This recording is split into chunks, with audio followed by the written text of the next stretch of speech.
भारतीय इतिहास में सम्राट अशोक का नाम बहुत बड़ा है। उन्हें उनकी शक्ति और करुणा दोनों के लिए याद किया जाता है। अशोक की कहानी बदलाव की कहानी है। वो एक भयंकर योद्धा थे, लेकिन वो एक दयालु राजा बन गए। उनका राज्य प्राचीन भारत में एक अनोखा समय था। अशोक का जन्म मौर्य वंश में हुआ था, लगभग 304 ईसा पूर्व में। उनके दादा चंद्रगुप्त मौर्य ने इस विशाल साम्राज्य की नींव रखी। अशोक शाही दरबार में पले बढ़े। उन्होंने युद्ध और प्रशासन की कला सीखी। वे एक कुशल योद्धा और चतुर रणनीतिकार थे। अशोक के पिता बिंदुसार ने साम्राज्य का और विस्तार किया। अशोक ने इन अभियानों में भाग लिया और बहुमूल्य अनुभव प्राप्त किया। उन्होंने खुद को एक सक्षम नेता साबित किया। अशोक की महत्वाकांक्षा ने उन्हें मौर्य साम्राज्य का और विस्तार करने के लिए प्रेरित किया।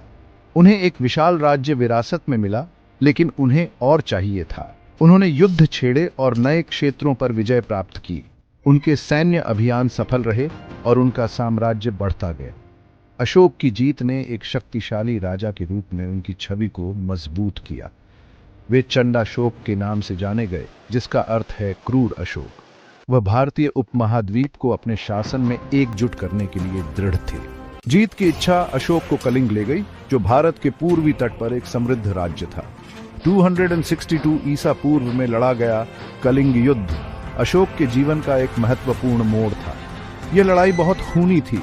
अशोक की सेना विजयी हुई, लेकिन यह जीत बहुत भारी कीमत पर मिली। युद्ध के मैदान में उन्होंने जो नरसंहार और पीड़ा देखी, उसने उन्हें बहुत प्रभावित किया। कलिंग युद्ध के बाद अशोक पश्चाताप से भर गए।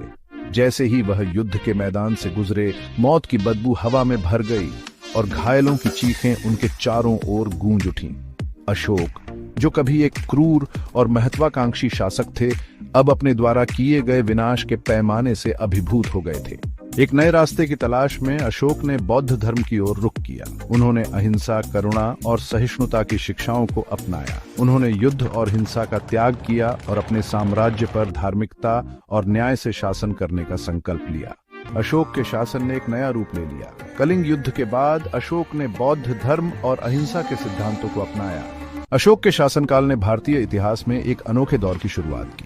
विनाशकारी कलिंग युद्ध से प्रभावित होकर 268 से 232 ईसा पूर्व तक उनके शासनकाल में एक भयंकर योद्धा से एक दयालु शासक में परिवर्तन देखा गया।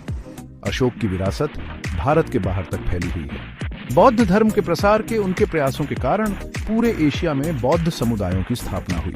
अशोक की कहानी करुणा की परिवर्तनकारी शक्ति का प्रमाण है। Thanks for watching. Please subscribe to The Miscellaneous Mind.